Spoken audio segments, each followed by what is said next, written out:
Welcome to episode 15 of the Confident Carnivore podcast, where our motto is change your fuel, change your life.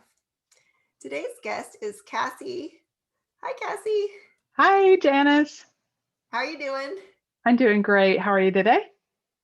I'm doing great. Thank you. Welcome to the show. We're so excited to have Cassie here. We actually know her from the MeterX community, and she has an incredible story of weight loss and healing since going to the carnivore diet. So we're going to hear from her in depth today about her healing journey. And to start, we're just going to share a couple photos. So here are Cassie's photos. Do you want to say a few words about the Yeah. progress here? So I started, this is a picture back in June of 2014, and I weighed 376 pounds, so I was close to the 400-pound mark. And after that point, about a couple months later, I started on the Paleo Diet, and I did over 2 years lose 170 pounds by cutting out sugars and all the junk food and things like that. I also went gluten-free at that time. But over the last, over 3 years after that, I started adding in things and had gotten back on really the SAD diet, except I was gluten-free. And so back in December of 2019, I had this picture taken at a mall, and I was 294 pounds. And that's what I was when I started on the carnivore diet on January 3rd of 2020. And so in the first 9 months of me being on the carnivore diet, I did lose 100 pounds. And then this March, I reached a goal weight of 164 and am down a total of 130 pounds. Incredible. So you're saying within 3 months you started January 2020, right? Is that And then in 9 months, within 9 months, I oh, lost 9 months 100 you pounds. lost 9 100 months. pounds. Yeah. Incredible. Oh my Yeah. goodness. Okay, And so we're then for the last 30, it was about a little over 5 months to do that because I wasn't trying to go as fast. And of course, getting closer to goal weight, it takes longer. so just over a year then. I mean, you Yep, lost just over a year. that is phenomenal. And we're definitely going to dive into how that all played out. I'll just share one last thing before we start talking. I want to go over to, so Cassie does have her full success story on the MeterX platform here. So you can go and read a little bit more and watch her video, but we are going to talk to her about all of the other health conditions that she had that have resolved on carnivore. And then also, if you want to follow Cassie on Instagram, she is Carnivore Cassie. And so you can, she posts cool things like her food and all of her awesome weight loss photos. So we'll include Cassie's Instagram in the show notes as well. So let's just dive in then, Cassie. So you Okay. said you've been carnivore since January 2020, and how Yes. old are you? I'm 51, so I was 50 and a half when I started, and I'll be 52 in July. Wow. I think it's so incredible that you lost that amount of weight, because usually they say as we get older, it's harder to lose weight, and certainly rapidly. So can you share what that was like? How did you lose so much weight so quickly? Yeah. Well, I've always been fortunate. I don't believe that I have any thyroid issues. When I've been tested in the past, have not had any. So I think that has something to do with it. But I've always been able to lose weight. It's keeping it off. And so I had done Weight Watchers before and I lost over 100 pounds. And I had done more of a running and, short-term vegetarian kind of diet. But so I've had that point where I've gotten down to just right around 200 because I was always coming from a 300 mark. But I've never hit my goal weight. I weigh less than I did when I graduated high school now. Oh So my gosh. That yeah, is incredible. It must feel so good. it does. Yeah. Wow, you're just glowing. And so, okay, I still find it unfathomable that you lost that amount of weight in such a Yeah. short time. So what did you do to get that weight loss? Well, I think that part of it is that I did not do a lot of dairy. I noticed over my time on MeatRx that people who are stalling or having difficulty, sometimes that could be hormone related or medicine or anything like that. But it also can be the amount of dairy that they consume. While I ate a variety, I eat pork, beef. I do eat chicken wings, so if I do have chicken, it's always a fatty chicken, and it's usually just about once a week. But with the cheese or anything like that, there was never a lot. I was not a coffee drinker when I first started. However, that became an addiction because I started to, especially over the summer, I started to have heavy cream in coffee, so I would stall a bit. And yeah, so I think that just my natural like body being able to shed off. I did not do any heavy exercise during that time. In fact, I had injured my shoulder because I was overdoing it a bit, and so I couldn't even go out for runs or anything because I was having such pain in my shoulder because of some of repetitive use injury when I was sanding a log bed. But so I was pretty much in a sling for a couple months, and no matter what, I would eat when I was hungry. I did do fasting probably about by the time the summer hit, but the first 6 months I did no fasting other than I only ate when I was hungry, and I generally ate 2 meals a day. My husband would cook. When he made my daughter breakfast, and I start working at 5 or 6 in the morning where I have conference calls. So I would it would be what normally is someone's lunchtime would be, I guess it's still around breakfast time, but I would have bacon. I ate a lot of at the beginning. I would cook 4 or 5 pieces of thick bacon in a pan, and then I'd put hamburgers in it because I don't like ground beef when it's spread out, but I don't mind hamburgers if they're crisped up. And I would pour the bacon fat. So that was a general lunch for me, and I'd have a ribeye for dinner. And at the beginning, especially in the first few weeks, the first 2 months, I just wasn't hungry that much. I had so much weight to lose, and I did have quite a bit of carnivore flu, and my body adjusting that I just didn't have as much of an appetite. And then when my true hunger signals came in about 2 months, I was able to tell exactly how much I was hungry for. So by the time I would get to dinner time, I could tell, do I want a steak, that's a small steak, or am I like really hungry? And I would be able to tell how much I wanted to cook because I didn't like leftover steak. So I would only cook what I knew that I could consume. And that was really, what I did. I would do some variety. I found out the first few weeks that I started, I did make what are called chaffles. So those did have cheese in them, but that was to get over that missing sandwiches. And, I loved Mexican food. So I was mourning the loss of my chips and cheese dip and things like that. Yeah. But I did, yeah, and my margaritas.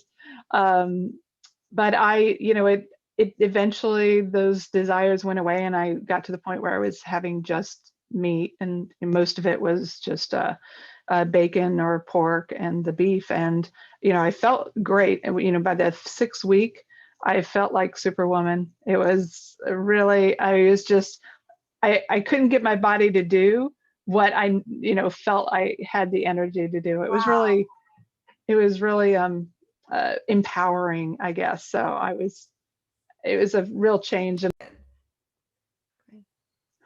so it was really empowering because I felt like Superwoman. So I really had changed just from a mental and a physical, even though I couldn't fully do everything that I wanted to, but from just the feeling I could get. I didn't have to take a nap every day. I would wake up and have sustainable energy all day, which is really unusual.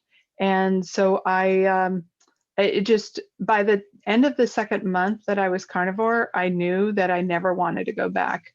And one of the main reasons is because I have, let's just say, a very taxing job. I am a cybersecurity executive. I work with a whole global team. I'm on the phone, at, 4 or 5 hours in the morning, starting at 6 a.m. and working long hours on projects through the evening and on the weekends. And my work was not up to my level of expectations.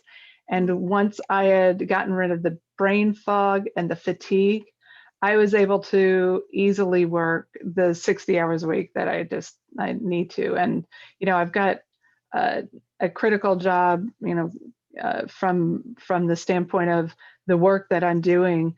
But when you have high expectations of yourself and you can't meet those because you can't put two and two together, it would get so bad that, I was just not able to focus, and I was unpleasant to live with.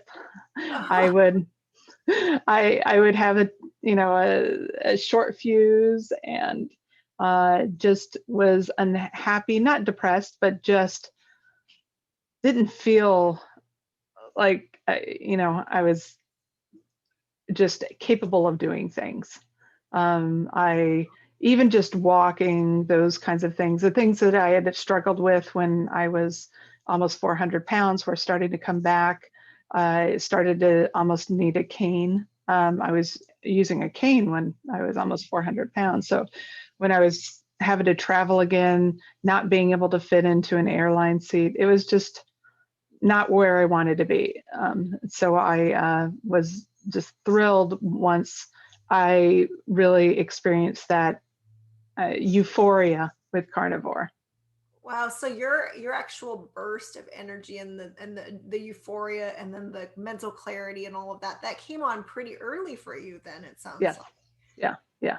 So you And must have felt like you found the holy grail, right? I Within. did, but I did find the Holy Grail because I had always, while I was paleo, I did feel good once I had given up a lot of those items. That I am someone who has to abstain. And with paleo, I started to cross a line and added sugar back in, and my sugar and carb addiction came back full force. I had once thought about for a half a second doing zero carb, but I'm like, I don't know if I could do that because aren't we supposed to have vegetables and all of that kind of stuff?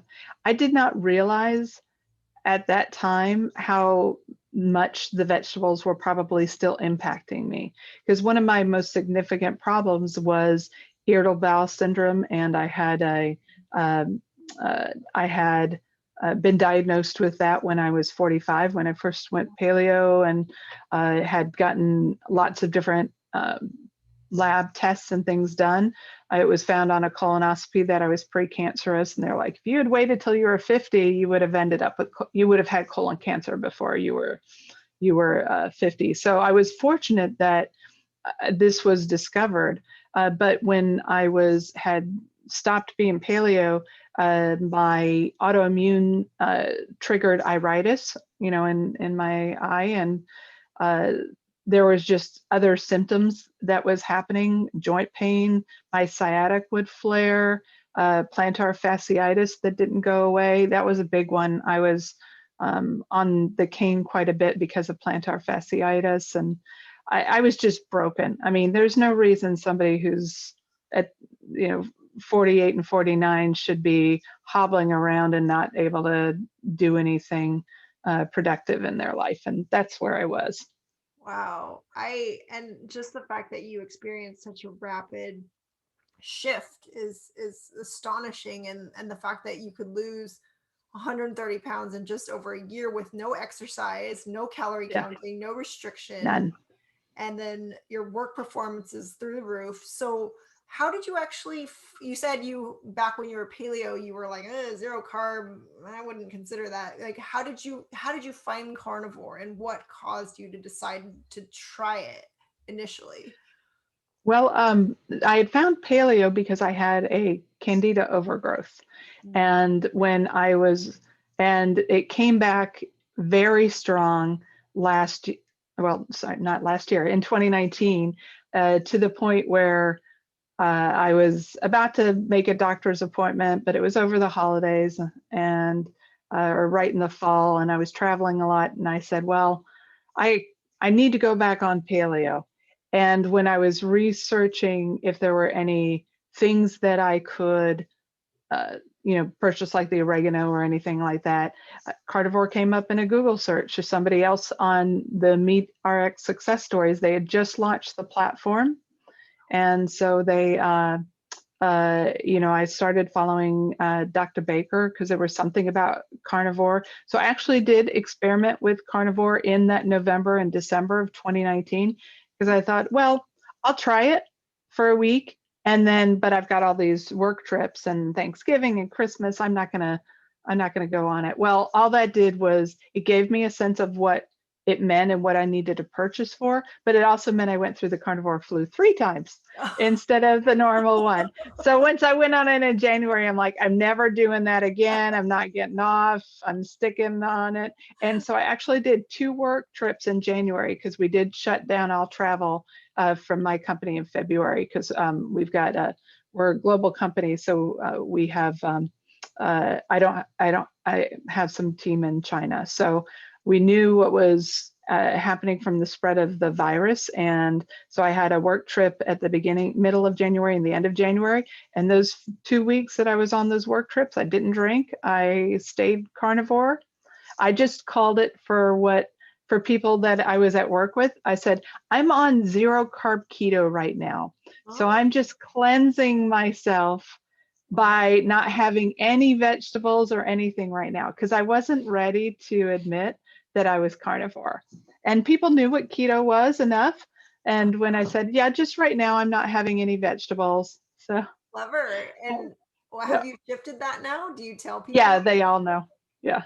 Yeah. And they And I've got they want to try it because they see your a amazing few of them. transformation. A few of them. Some of the people that work for me want to try it, but they're vegetarian. I've got some folks in India, and I'm like, this is, if you're veg, it's not gonna work, well for you. But yes, there's some people that, and I've got some friends who've tried it, but it is honestly something that's hard for people to shift to. To me, it's after the second month, I was committed for a lifetime. I don't ever want to be in that brain fog and not being able to move. I would rather live, even if it's only a few more years, than live in misery like I was for decades. It wasn't a quality of life I ever want back. I hear you so clear Yeah. on that. I mean, and I've watched you. I mean, I've only known you for a few months, and even in the past few months, you have transformed. I mean, you're still continuing to get more healthy, more vital, more radiant. And you showed us, your waist is so slim and your Yeah. pants are falling off. And it's like, it's really remarkable. And I want to hear more about, I know you have this really, really high intensity job and that you're, working these really long weeks. And, can you share more about how your gains and just, your confidence, your performance, you're also just how you experience yourself, right? Because you say you were feeling so horrible, your quality of life was bad. There's no way you could have felt good about yourself when you're feeling so bad. So can you share more Yeah. about just your self-concept and your performance? Yeah, well, let me start with being overweight and in the technology industry. If you're not in executive leadership or anything, it's not a roadblock, it's not a barrier. But because I am in executive leadership, even just changing roles or interviewing, uh, it was not somewhere that I was embarrassed. Being in interviews and not comfortable with myself, it's difficult to really express. It is quite a bit of body image, but generally people think that severely obese people are not smart. I mean, it's a stigma that we obviously don't know how to eat or this or that. I could not have any sugar, but yet or if I just have like carbs or anything like that, I would still gain weight. And then if you add a little bit of sugar, it would pile on like crazy compared to somebody else. So it wasn't me being lazy or not knowing. Well, I didn't know that. I knew sugar was bad, but I didn't realize that that was the full problem I was having were the carbs. My body, I think one of the reasons that I was so able to easily lose, my family is not a family of diabetics. We're not a family of obesity. I was the only one that was obese in my family, so it's difficult to really um, uh, re- experience that. But in the work world, when especially in San Francisco, and then I worked quite a bit with Colorado, and they're like the healthiest state in the U.S. But I came from the South. I lived 25 years in Atlanta, and it was a big, there's a lot of people of my former size there. But once I had been in California for 10 years, I just I really stuck out, and it was embarrassing. So I would, from a work perspective, I had no problem. I'm an extrovert getting in front of large teams, but I do think, and there's no way to ever prove it, but I do think that it impacted my ability for certain roles, just because of the way I looked, and the performance was always good, but I knew it could be better, especially once I realized that I didn't have to take a break every 30 minutes I'm not a big caffeine drinker. And so, I rarely have caffeine, but when you get to the point where you can't think, I just had to add coffee or get around, and, you know, could barely walk around or focus. So I wasn't able to participate in conversations as well either. So. Wow. That's so powerful, everything you just shared, because I mean it is, and I remember Kelly Hogan saying that it's like she just, some people's bodies are so sensitive to carbs, right? I mean, like they just, Yes. and people don't understand that it's like you look at a carb and your body blows up, right? And it's like, in my experience, it's like I was so insulin and carb sensitive that if I look at a carb, I will fall asleep, or I have like insanity occur, right? Like I'll be totally depressed or crazy. Yeah. But it's like for somebody, I think it's really important what you just shared, because there is a stigma, there is judgment, and it's Yes. like you're so incredibly brilliant, you're this high powered tech person, right? I don't even know exactly what you do, I just know you're like a cybersecurity, some sort of executive level person. Yeah. And then just to see that you obviously are super smart, because you already navigated your way to that when you were carrying extra weight and not able to function at your full capacity. But look at you now. Now you're like, Yeah. you're a powerhouse now, right? So what is your experience of your interaction with your energy, your work, your colleagues, your meetings, like because you said you were already an extrovert. So is your confidence more, I mean, because you're not dealing with what you think people are judging you now, does that unleash even more, does it unlock things for you now when you interact with your clients and whatever? I don't know who your people are, Yeah. but how Yeah. has that shifted for you in terms of your work performance? Well, I think from a work performance standpoint, one of the shifts that has happened is uh, I do work a lot internally, and I do work with customers, and I've done conference and presentations and things like that. It's a very different world for the last year from a work standpoint, but I do think that where before I would let's just say step back and let somebody else take sort of the point position, which is sort of an oxymoron, because I am a leader, but if there was somebody that was a better face for it, uh, I would let that person know, like, oh, they'll do much better because they look better, they've got a better presence and such. So I did you know, get a bit reserved. But overall, I just think that one of the main improvements is the amount of stamina that I have, and that I can clearly think. I can't explain how many times I would read an email and have to go back and reread it because I just couldn't digest what was happening in that email because I was in such a brain fog. It was hard. So I would end up redoing a lot of items. Another thing is that I would procrastinate a lot for things that I didn't like to do, whether it, be a large presentation. And I find that it's much easier and I'm much more dedicated to projects, so that sometimes what I have to do is reviewing contracts, and I'm not a lawyer, but it's not fun for me. But I'd put it off and put it off, and then I'd end up working till midnight on a deadline or this or that, and I don't have that anymore. I still have to prioritize. I still have hundreds and hundreds of unread emails, because it all has to be prioritized at some point. But I'm able to get through just different areas really quickly, and I am able to be able to, I don't know, just I feel like the quality, and no one's grading me. No one grades you in real Right. life, but just the overall quality is so much higher than it was a year and a half or more ago. Wow, that's astounding. So you've got mental clarity and agility, you're productive, you've got stamina.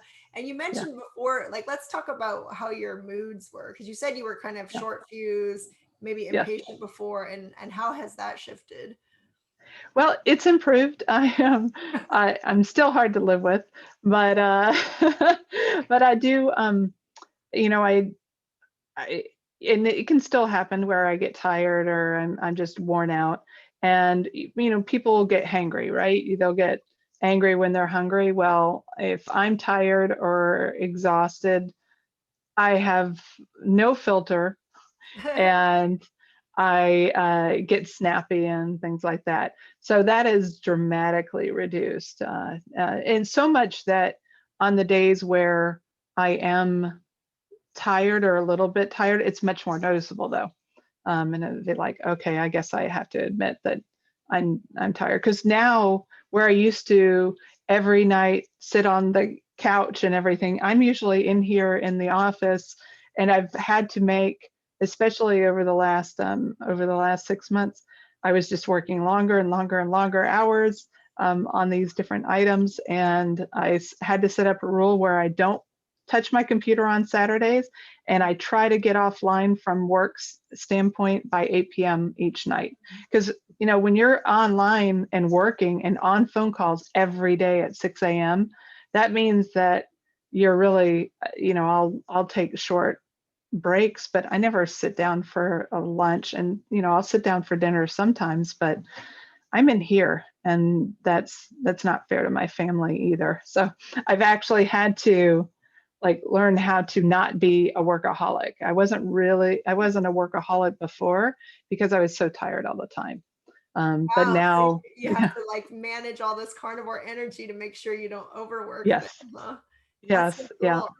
I noticed that you sometimes post that your husband makes you these like fancy carnivore meals. So yes, is he trying to boost your happiness and your mood by making you a yeah. fancy carnivore meal? He is wonderful. He is not carnivore. He has chronic kidney disease. So one of my reasons for losing the weight and improving my life is that I wanted to be able to donate my kidney to him or to a chain so that he can get a kidney transplant in the next year or so. And so he will, he's anybody who's dieted over the many years, my whole family and my husband, they're all used to all these crazy things, right? When I was paleo and all the other different kinds of things over the years. So it's not unusual. I mean, I've been gluten-free, like I said, for 6 years, and that was specifically able to tell that in labs. I'm not celiac, but I am gluten sensitive, and that's what affects my IBS also. Mm. and the leaky gut that I have. And he will, since he's the cook and loves to cook, he will make me bacon all the time. He'll cook the meals. He always makes the pork belly. I never cook pork except for in the smoker. So now we've gotten to a bit of a routine now where if there's any steak involved, I'll cook it, or anything grill related, which is ironic because I never touched the grill before I was carnivore. And also, I will always be the one to make the chicken wings on Sunday. And then, but he will always fry me up like I'll eat an entire pork belly.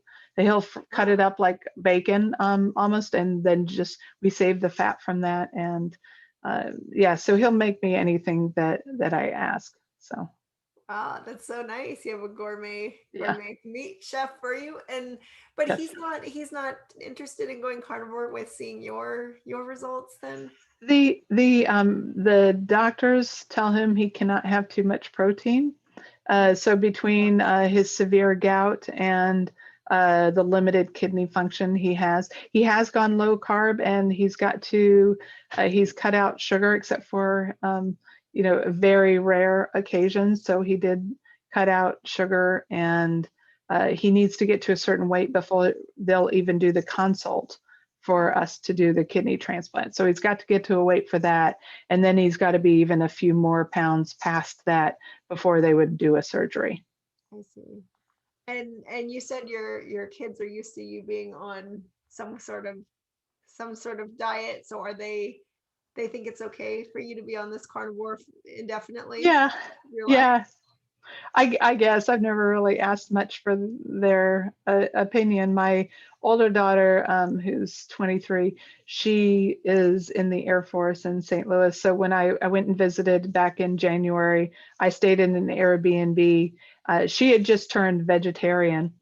And well, I'm carnivore, so I will just go to the store and I'll have my own meals. And we needed to be separated anyway because neither one of us had had vaccines. So Oh, I wanted to make sure that we were safe and wore masks all the time, but I wanted to see her. So I ate my meat, and I'm sure she ate her vegetables, but there, I think that will all catch up with her. But she has had an intolerance for beef for many years now.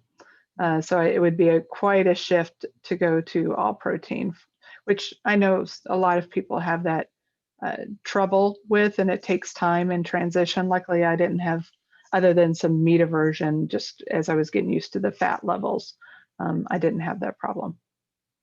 I so do have a big egg white issue and a histamine issue.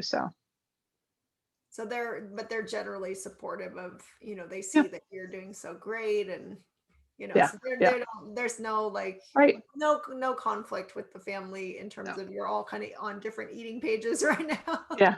I mean, I know My you other all live in the daughter, same household, but yeah, what about your yeah. other? My 17-year-old, she likes steak. So Oh, whenever I cook steak, my husband and daughter will split one and I'll eat the other one. So yeah, there's still plenty of meat and protein around the house here. oh, that's nice. So it sounds like food freedom has probably been one of the bigger breakthroughs here, right? Because you don't have to spend so much time. I mean, I feel like paleo is kind of a fussy, right? It's like you have to, or keto, paleo, all those things require a I lot of think planning. keto definitely was. I couldn't do keto because I was allergic to almonds and because I have intolerance to dairy, especially heavy cream. I mean, I couldn't have any heavy cream or yogurt without it causing severe issue and GERD and I just nausea, that kind of thing. Uh, I was, but from a paleo standpoint, I I wasn't. I would say must have been keto because I wouldn't do potatoes every day. I would generally vary it between spinach or different kinds of things, but always a protein. I never went vegetarian because the meat is what was satiating to my body. So I did a very Whole30 level of paleo. Oh, It wasn't hard to maintain, but that slippery slope came in when I started adding corn chips back in. oh, And yeah, so that was pretty much that was my and downfall too. The corn yeah, chips.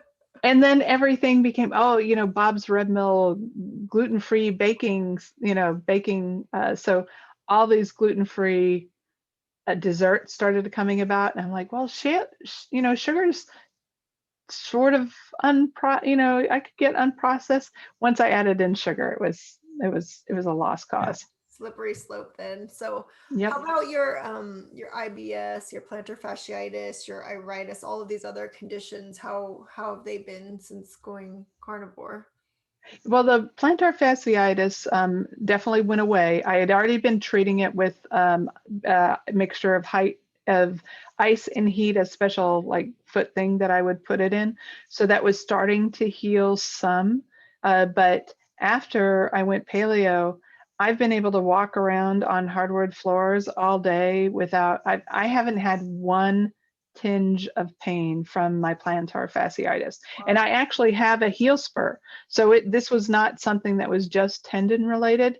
I've got the x-ray that shows the little talon of the heel spur that's in my right foot that hasn't given me any problems at all. And I did do, like I said, I did do a little bit of running because I had done running. I've done a half marathon at 250 pounds 10 years ago. I mean, I'm not fast, but I liked to run and jog, I should say. And so I had started doing that again back in, by the second month, by the 6th week or so. I was starting to do it till I hurt my shoulder, and then I, couldn't do that anymore. But it was from an IBS standpoint, my IBS, I would say that generally when you have IBS and when you have autoimmune diseases, it's probably a decade-long healing process. I know for sure because I did end up getting on some medication a couple weeks ago, and that triggered my IBS, which is so I wasn't having to take it.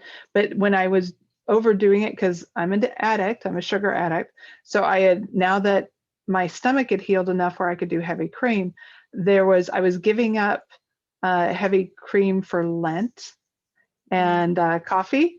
And so I overdid it like all through December. And January, I was doing coffee with heavy cream about twice a day, and I was eating cheese, and my iritis flared. Wow. Yeah, so the dairy was causing and triggering some of that. So it's not gone. And I don't know if it ever will be. I did get a colonoscopy done in November, and they were surprised. She compared it. It was not the same doctor because my last one I had done in Atlanta, but the doctor's like, well, I see some pockets, but you've healed. I didn't want to explain to her, well, I think it's because I'm carnivore, but it was there were absolutely no polyps, which was fantastic. So I was really excited about that. So I do think that it will continue to heal. I do know that also I have IBS at the level and leaky gut because I am not absorbing vitamins to the level that most people are. And so this is just something, and again, my leaky gut was very severe. I mean, somebody at 45 should not be about to have colon cancer because of how broken. I mean, I was bleeding, it was just not good. I was so sick from an intestinal standpoint. So when I did start carnivore, by about the 5th month, or fourth to 5th month, I noticed that I was having a lot of bruising, and then my teeth started to hurt. So I do not absorb vitamin C. So because I looked it up, and I'm like, I know that people are able to live decades on just meat, but they also can process vitamins probably better than I can. And so I was vitamin C deficient, and I knew that because once I looked up the symptoms, I'm like, well, I'm just going to try vitamin C. And within 4 days, my teeth stopped hurting, And within a week, I stopped getting new bruises. Mm. And over the last 10 months that I've been taking vitamin C, and I started out about 500 milligrams, and now I take 1,000 a day. I switch it between 5 to 1,000. But if I don't take it, I bruise. And I never know why. It's not like where you run into a wall and you know why you got Right. the bruise, or you run into a coffee table. My dog would just put his paws on me, and he's a big dog, 75 pounds, and I would have bruises all over my legs. Wow. So, and so when I traveled, uh, uh, there was a week recently where I didn't have my vitamin C with me, and I wasn't going to go buy some more. And just after a few days, I started to bruise again. So, Dang. yeah. So, and this has happened, I've cut it out on purpose to see, but it's one of the things that I'm willing to take as a supplement Yeah. until my body heals. I'll be able to tell from a standpoint. I also, I did feel quite a bit tired, and thanks to you and others, one of the other things that I realized that I was not absorbing, because I wasn't having it in almost anything I like to eat, was iodine. Oh, And because I had given up table salt, right. and I had switched to Redmond's Yep. salt, which I had used before, but I'd given up all table salt. And because I wasn't traveling, there was, no reason for me to get any iodine from just normal table salt at a restaurant. Right. And I just realized 2 weeks ago, 3 weeks ago, that that was what was missing. I was feeling tired, and I Yeah. thought it was my thyroid. And then I had seen Judy Cho's Nutrition with Judy mentioning iodine, and some other folks on MeterX mentioned it. And so I did the iodine test, and it absorbed the iodine on my skin. You just take the iodine and make a patch, and it was gone like within a few hours. So I realized that nothing I was eating had any iodine in it. And within 3 days of adding, I tried doing the little drops, and then I finally just bought the iodine pills, the 12.5. And within a week, I feel now like I did last spring. So I didn't even realize that I was deficient in, another one of those things that I just can't absorb, and wasn't getting because of the type of food I prefer, because I don't eat any seafood. Mm. Um, I will have lobster and things like that, but I tried a couple oysters, but they made my stomach. I like oysters, but it just wasn't tolerable. And so now I feel again where I was, because I had been losing some hair, like my hair was coming out, and all of it. I mean, within a week, I can't even get my hair to fall out at all, and it was to the point where it was leaving things. So my advice to folks is, I'm never worried that I'm missing something on carnivore. I know that that the food that I'm eating is nutritionally efficient and has what I need, but my body is broken still. Yeah. And so I'm going to have to continue to wait for it to heal and take alternate methods and provide those things of something that I'm not getting, which is it's fine by me. I just didn't know what I was missing, because I think that some people are afraid to talk about this part. No, that's And excellent. Excellent, because I felt the same way, that I learned that I also had cut out table salt, and then I saw this video, and we have Dr. Bry, we have Judy Cho, and yeah, I had the same experience where I added the iodine drops, and it just totally, all of a sudden I had energy, all of a sudden my hair is not falling out. My thyroid, I yeah, was hypothyroid, and I got tested again, and it's almost to normal range now. And I that's fully great. agree with what you said, that it is that your body's still healing, because once you get to the point where all of that, the repairs have been made, you'll probably be fine to not even add Yep. anything. Like the Yeah. fuel source is fine, but you're right, we're still healing from being broken and badly Yep. broken. I mean, I had a lot of the similar things that you had. So, but what I love about carnivore is that it does enable you to know what your body needs. Like, you realize, oh, the cream is causing my iritis flare up, the dairy, right? You realize, oh, I'm Yep. bruising, I need some vitamin C. Oh, I don't have quite enough energy and my hair's falling out, so I need a little bit more iodine. And it's like, under no other dietary circumstances would you be able to tweak things and Yes. understand. So I love how you shared these different examples of where you're like, no, you intuitively understand what's going on with your body now. And Yeah. you're your own doctor. You're your own healer. Yes. You're going, I'm getting bruises because my dog's paws. That's not right. So I do need vitamin C. And maybe you won't down the line, Right. right? And I feel like the same thing. I did the iodine patch and I also had it soak up right away. And I already knew my number was like hypothyroid abnormal, like Hmm. TSH.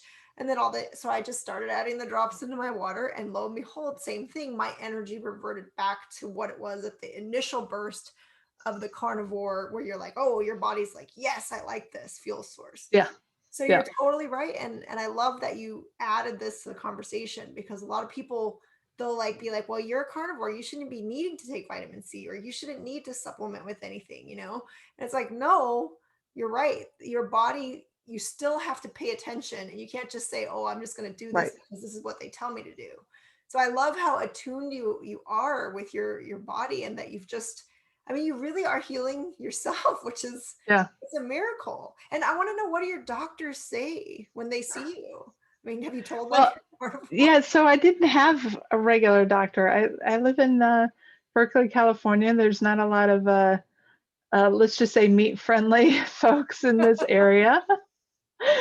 So I had actually, when we had moved 3 or 4 years ago from Fresno, I had a functional medicine doctor that I'd worked with for paleo, and that's one of the reasons why I guess I sort of went off track. It was when someone was behind me and there for me from a medical standpoint, it was very different than moving here, where I was afraid to go to the doctor to admit, that just this was broken or this or that, because they would try to tell me to go vegetarian, which I knew I couldn't do. And so I did find a doctor, and I've just done like a regular physical, but I have I have gotten lots of blood work back, and so there's not anybody who's really seen too much the weight loss, because I didn't have. I mean, I showed picture. I'm like, this is what I used to look like, but it's not the same unless it's somebody that you've been going to for years. I do, and I know that you know this, that I am planning to get some skin removal surgery, because that has always been a goal. Sorry, I'll start that one. Um, so one of the things, and I know that you know this, is I'm planning to have some skin removal surgery. And I had always said, if I ever hit my goal weight, I'm getting some skin removed. I'm going to make it gone. But because of the chance that I may only get one shot at this, because once I give my kidney away, or from a timeline standpoint, because you don't want to have too many major surgeries within a span. They want you to wait at least 6 months before another major. I told my husband, I said, okay, I'm ready to go get some skin removal surgery, and I want to do my arms and my chest, because I want to wear short sleeves. So again, it's very much to me a body image, and I know people may not like that, but for me, I've never liked the size of my arms. And now I have extra skin that's hanging loose on my arms. I am embarrassed when I wear short sleeve shirts. I mean, I've worn these 3/4 inch sleeve shirts for a very long time. And so I am going to get some surgery done in a couple weeks. And so I had to prep by getting all these labs run. All of them came out fantastic, except for the cholesterol one. And I had tried Dave Feldman's protocol, but I hadn't, I knew I was going into the doctor that day. And so I had an 18-hour fast instead of a 12-hour fast. And I had done the having high fat. You can go read about his protocol, but he's not really tried it with carnivores. So my total cholesterol came back in the mid 400s. So they're freaking out. And I wasn't going to do anything about it. I told the guy, I said, I'm not taking anything. But then the surgeon said, we need you to undergo treatment. Like, great. So that means statins. Oh, And so that's what I had taken. And that's what triggered my IBS to come back oh, 2 weeks ago. And it got to the point where I couldn't eat for a week. And then by the last night that I took it, and I'd realized that that was starting to, all of a sudden I had to take naps every day. oh, I immediately went into a brain fog. I was fatigued. I couldn't I couldn't do really anything around the house. And all I could do was, a few hours work, and then I would, have to go to take the nap and get back online. And then I couldn't eat anything in the evenings, or just at any time. And by the 5th day I was on it, I ended up waking up in the middle of the night. I thought I had gotten the flu because I'm like, why am I so nauseous and sick? And oh, by the 5th night, I actually got sick in the middle of the night. It had caused so much problems with my IBS. So I stopped it for a few days, and all of a sudden I was like back to normal. oh, And so that was like on a Friday night, and I called my doctor, sent a thing, and I did a virtual call on that next Tuesday. He's like, okay, well, try half a tab. Um, and I did that for one night and got sick again. oh, Not sick, but I mean, I was nauseous immediately, yeah. that same day, and brain fog right away. And then I had taken, when I was paleo, red yeast rice to help control and bring down the cholesterol. So I stopped for a few days and then did one red yeast rice, same thing. Um, My. and I mean, that's from like one day of medication. It That's how shows that sensitive medication is poisoning people too, it though, is. because you can It's, tell immediately if it makes you sick because your body's been yep, clean, and then yep, boom, you're sick. yep, Brain yes, fog. I mean, right, it just shows yeah. that it's toxic. So So I am going to do some experiments to figure out. So no matter what, he wrote a letter to my surgeon, so I'm able to go forward with the surgery. yay. Yay.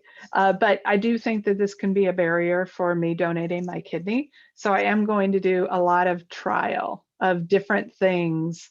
Like, I'm not a fan of tallow, the taste of tallow, but I can eat pork. I mean, I can eat pork fat. The one that comes off of all those pork bellies my husband makes. So I think I'll do several days. I'll try different things. But I also, coffee can raise cholesterol.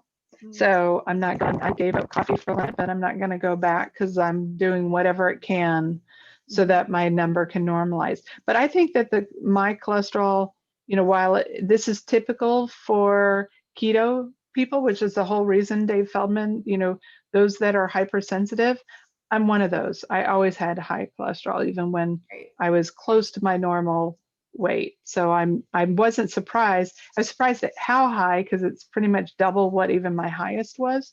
But do I think that I'm getting any kind of cardiac whatever? No. Yeah, I same did with get, me. I had yeah, a biometric screening done, and mine was like, I think I broke the thing. It was like 500, and they were like, you need to go to the emergency room. And I was like, no, no, I don't. I just had buttered coffee, so I'm good. yeah, So I do, I mean, and I'm not buying the whole thing that a high cholesterol is actually bad. I mean, we're learning no, more and more that cholesterol is actually protective. And it's like, well, if your body's got all that going around in there, it's doing something for us. yes, Cholesterol yes, doesn't, your body's not going to naturally produce something that's bad for you, when you're properly fueled. So right, I feel like the whole cholesterol myth is going to be completely debunked. And unfortunately, you're just stuck in a period where they're using that to prevent you from getting the surgery, to prevent you from donating a kidney. And it's like, and then, yeah, the paradigm's probably going to totally shift, and then it'll all have proven to be wrong, right?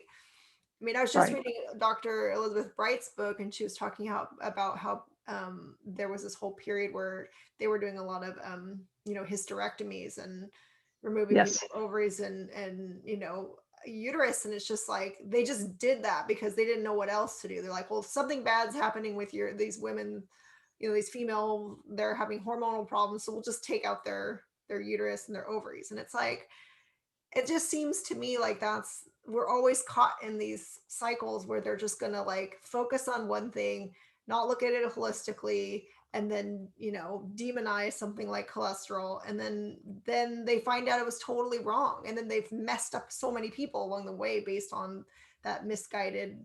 Oh, Right. oh, you're still there. Okay, I thought you froze. No. So anyway, well, good for you for just pushing through and going and experimenting, because it's like, unfortunately, that's all you can do, because the doctors are always going to push back, right? Because Right. they're rules.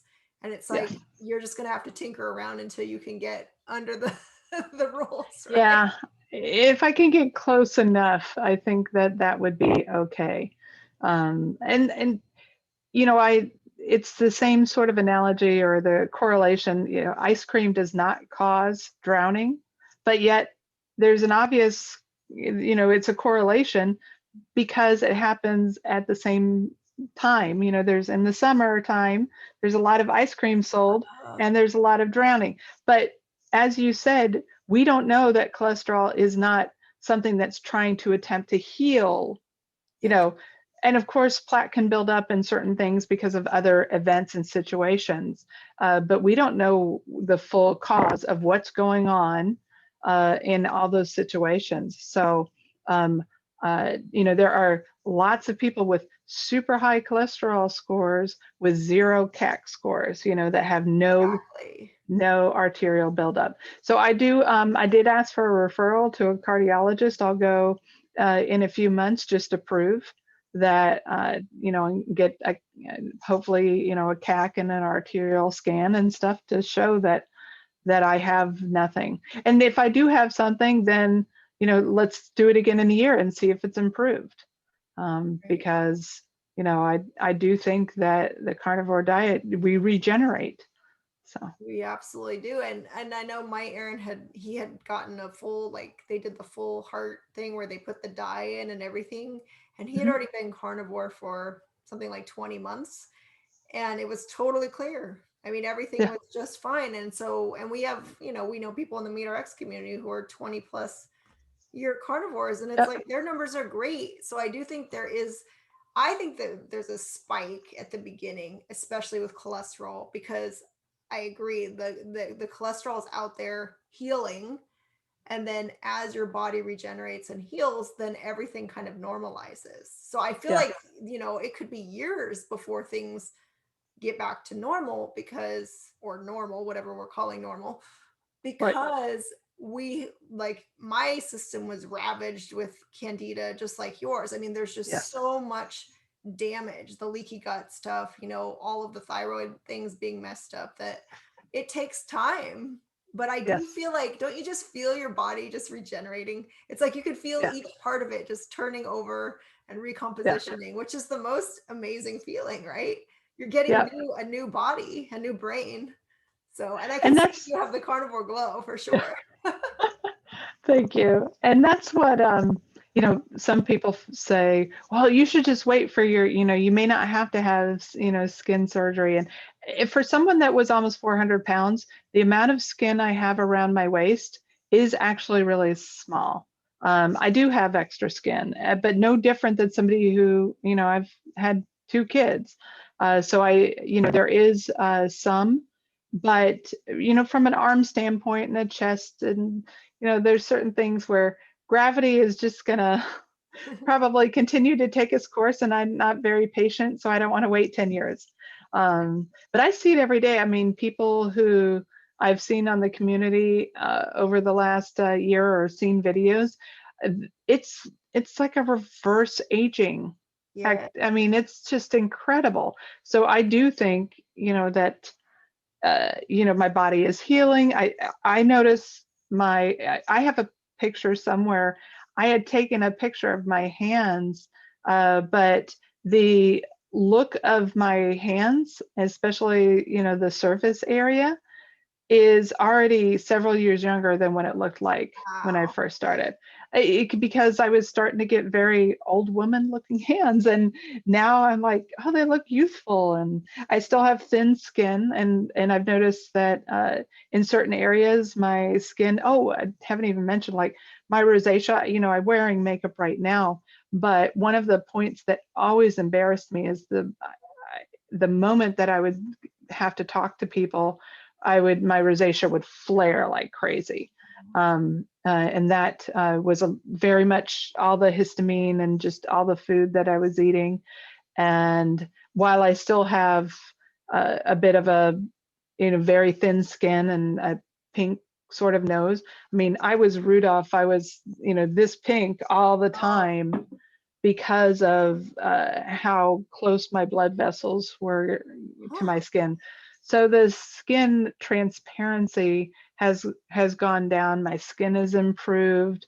It's a major difference, and that's that whole regeneration.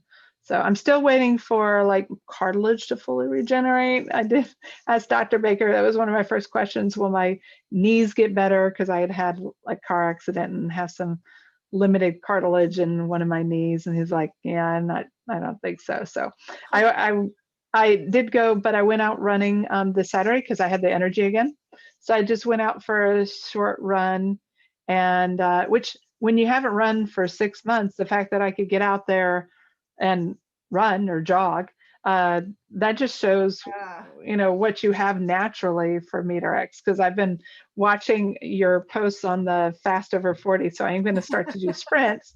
So I wanted to get out. I haven't really and get some started yet. mobility. Oh, okay. A tiny bit, but good for you. Yeah, well, you've also just had My surgery on your elbow. But So yeah, good for you. So you got that energy, huh? You just get out yeah, there and you like yeah, to run, so you're already at an advantage. yeah, yeah. I miss doing 5Ks. I don't really like. I didn't like 10Ks as much. I did them. Like I've done the Peachtree Road Race in Atlanta, and like I said, I've done a half marathon. But I'm so slow. I'm like, oh, I'll never be a sprinter. But I do love doing the 5Ks, and I do want to learn how to sprint better. So Yeah, and I mean, Cynthia Monteleone says that it's so good for us when we're over 40 to yeah, do better for our hormones, better for muscles, and not taxing or stressing the body like with extended cardio. So yeah, yeah, we can do it together. We can do our yeah, fast over 40. But I just love it. I love what you said about the reverse aging. I feel the same thing. Like my hands look, you get used to your hands start to look all, and the skin is getting like thicker or something, or less yes, translucent, like you're saying. yes, And it's just all of these things. My hair is, when I was vegetarian, it was so dry and brittle and like washed out and split ends, and my nails, like everything is just kind of, oh, you're not frozen, right? I have to keep making no, sure. But oh my goodness, I love this conversation. Your story is just totally mind-bogglingly. That's why I'm so glad we finally got to have more time to talk to you and hear like more detail about yeah, your journey. So you're clearly an example of change your fuel and change your life, right? You changed yes. it, you changed your life. And what guidance would you offer to somebody who's just considering carnivore? Well, some of the guidance that I give is just focus on the first 30 to 60 days. You can, after 60 days of being consistent, and I think that those that weave in and out and in and out, you really are not going to get a full sense of it. So if you just can dedicate 60 days, and it's going to be hard, especially the first 30 days. I'm not going to sugarcoat it. um, but it's rough for your body to change, and then you still need that extra 30 days. Like the first 30 days are tough, but then the next 30 days, you really don't know what the full potential really is until that 60-day mark. So I would, ask the people to commit themselves, and then you could say, this is the life for me or not. I actually, you see people online and who are carnivore that have never had a community, but if you need a community, I would definitely recommend MeatRx or Steak and Butter Gal, her community for her SB gang, and just like Instagram. There's a lot of amazing carnivores that post and give a lot of guidance, and really also talk about what real life is like as a carnivore. It's it's not rose petals, and it's just there are challenges for those that are struggling. I would give guidance to get a coach. I never got a coach because it was a new kind of process when I first started. There were only a few coaches, but I was also on the MeatRx meetings like every day, like the social hour every day, gathering up and soaking up information. I'm one of those that it's very easy for me to stay on a plan. Um, but I know a lot of people it's not. So you need to find what your support is that is needed to get through it.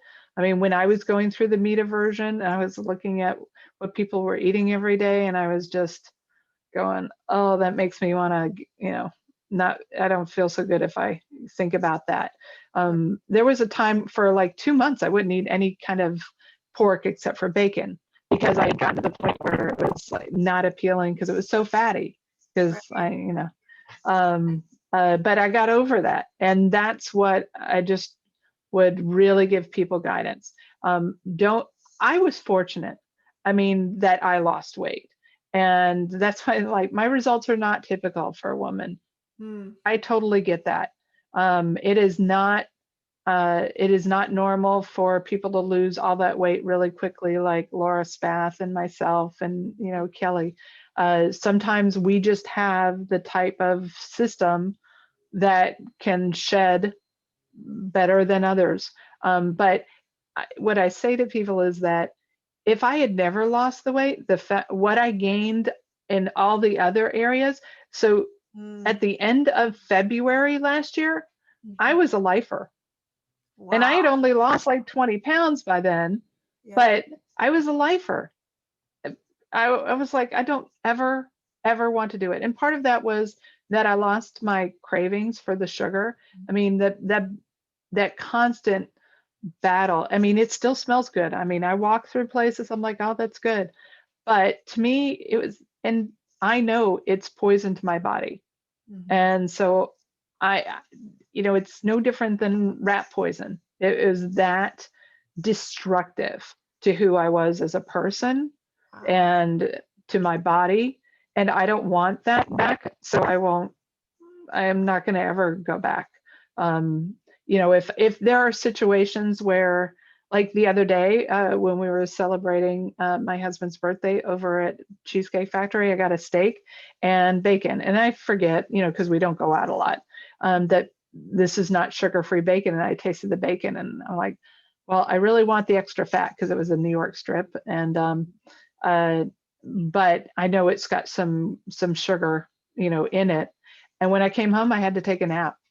But that was, because I'm not used to the carbs on it. But I'm not also triggered to go, oh, well, I blew it, so I'm going to go eat that cheesecake. Because I can tell you what, if just a little bit of sugar bacon sends me into a food coma that I have to take a 3-hour nap, I can't imagine. I would get sick beyond belief if I did anything else. But that's my body. And other people are not as cross-reactive to certain things. And so it's harder for them to transition. So having a coach to go through and talk through those problems and those issues and getting that guidance is important. And the MeatRx, the community, they don't charge that much for coaches. And you can even get it by the minute, right? So I just really think that that's so beneficial. Because it's not, and we're growing as a whole community. I like on SB Gals thing, I found out that, you and I are about a little over an hour apart when there's no traffic. But there's a whole community in this whole area. So as soon as we feel it's ready, we're going to be able to do a whole meetup with at least 20 people or more. I know. I'm And this so is in the excited Bay about Area.